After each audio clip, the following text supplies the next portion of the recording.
Bonjour à toutes et à tous et bienvenue dans ce nouvel épisode de la Minute Rhumato, le podcast de la Société française de rhumatologie.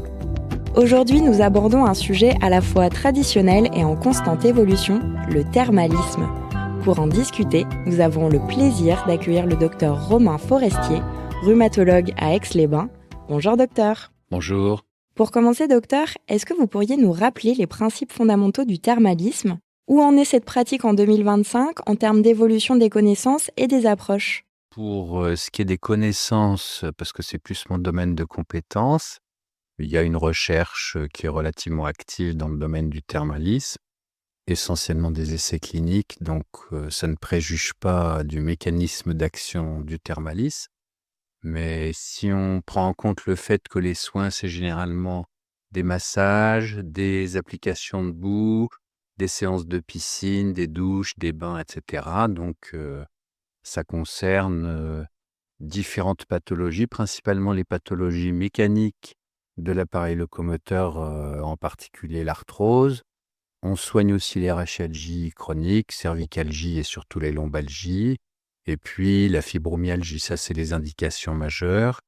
La recherche, eh bien, en France, on a la chance d'avoir les stations thermales qui collectent 1 € par curiste et qui consacrent cette somme à soutenir la recherche. Donc, il y a des projets de recherche avec des appels d'offres tous les ans qui sont ensuite jugés par un comité scientifique indépendant et donc ils soutiennent les projets les plus pertinents. Ça permet comme ça d'avoir une recherche qui est relativement active et faire des études de bonne qualité avec des équipes universitaires. C'est pas une activité qui est si marginale que ça, puisqu'il y a environ 600 000 cures par an en France sont remboursées par la sécurité sociale. Je parle pas des cures libres qui sont aux frais des patients. Et sur ces 600 000, il y en a environ 480 000 qui sont des cures rhumatologiques. Donc c'est presque 80% des cures en France qui sont faites pour traiter des pathologies de l'appareil locomoteur.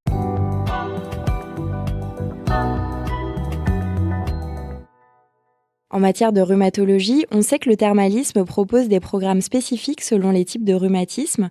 Est-ce que vous pourriez nous en dire plus sur ces programmes et quelles pathologies bénéficient particulièrement de ces approches ? Alors, il y a principalement des pathologies ciblées sur l'arthrose. C'est plutôt dans les grandes stations, mais même dans les petites stations, il y a des programmes très ciblés.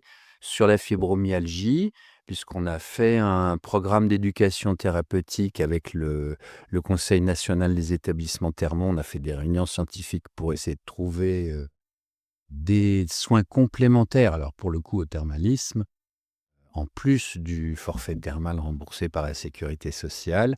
Il y en a aussi pour l'arthrose des mains dans certaines stations, pour l'arthrose du genou et dans les lombalgies chroniques.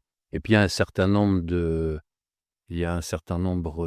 programmes un peu plus globaux, pas forcément centrés sur une pathologie, mais destinés à faire la promotion de l'activité physique chez les patients, puisque c'est souvent des patients un peu trop sédentaires, et on sait que pour l'arthrose notamment, la lombalgie, c'est très important de bouger régulièrement. Donc, c'est pas vraiment du réentraînement à l'effort comme on ferait dans un centre de rééducation, mais on appelle ça les programmes mieux bouger, bien bouger.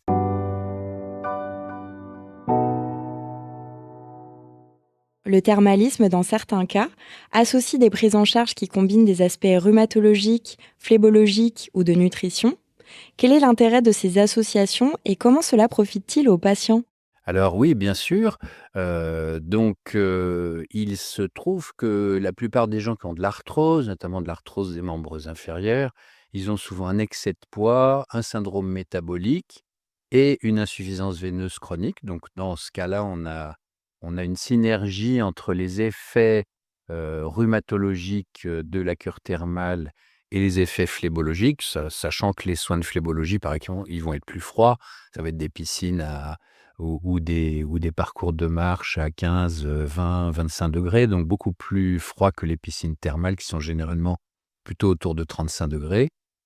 Et puis, là encore, des séances de massage, mais faites de façon à résorber les œdèmes des jambes. Donc ça, c'est pour la phlébologie.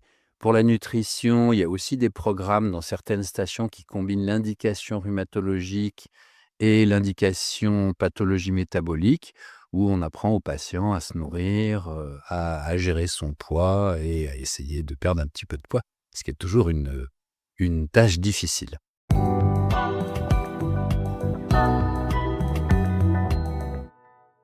Venons-en maintenant aux aspects pratiques pour les patients. Comment se déroule la prescription d'une cure thermale? Quelles informations doivent-ils connaître concernant l'hébergement, le remboursement et les options de transport? Alors, il y a l'aspect pour les patients et l'aspect pour les médecins, parce que les médecins ne connaissent pas non plus forcément les procédures. Donc, pour ce qui concerne les patients, il faut que leur médecin fait une demande de cure thermale. C'est un accord qui se fait, une demande d'accord qui se fait sur un imprimé CERFA qui est disponible dans les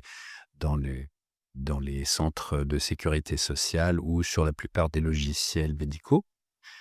Ensuite, le médecin va remplir ce document. Le patient va l'envoyer à sa caisse qui va simplement vérifier que la station demandée, puisqu'il y a une centaine de stations thermales en France, traite bien les rhumatismes. Que ce n'est pas une station comme Saint-Gervais, par exemple, qui fait que de la dermato ou d'autres stations qui font que de la psychiatrie ou que de la gynéco ou autre.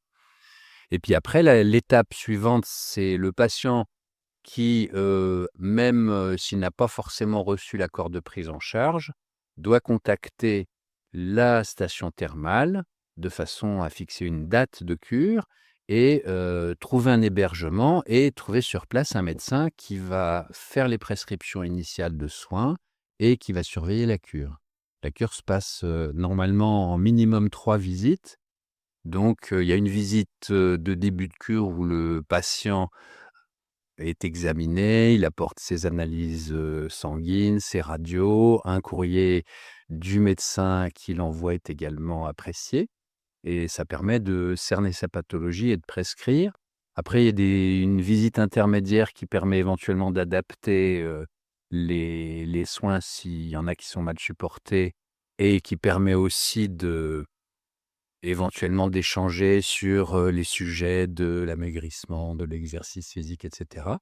Et une dernière visite qui, elle, va plutôt faire le bilan de la cure, voir quel est le résultat perçu par le patient et donc le médecin doit normalement faire un courrier de liaison, à la fin de la cure pour le médecin qui a prescrit la cure et le médecin traitant si c'est pas le médecin généraliste qui a prescrit la cure. Merci beaucoup docteur pour ces explications précieuses sur le thermalisme. Merci beaucoup, bonne journée. Chers auditeurs, nous espérons que cet épisode vous a éclairé sur les bénéfices et le fonctionnement des cures thermales aujourd'hui. N'oubliez pas de vous abonner à la Minute Rhumato sur vos plateformes d'écoute préférées et à très bientôt pour un nouvel épisode.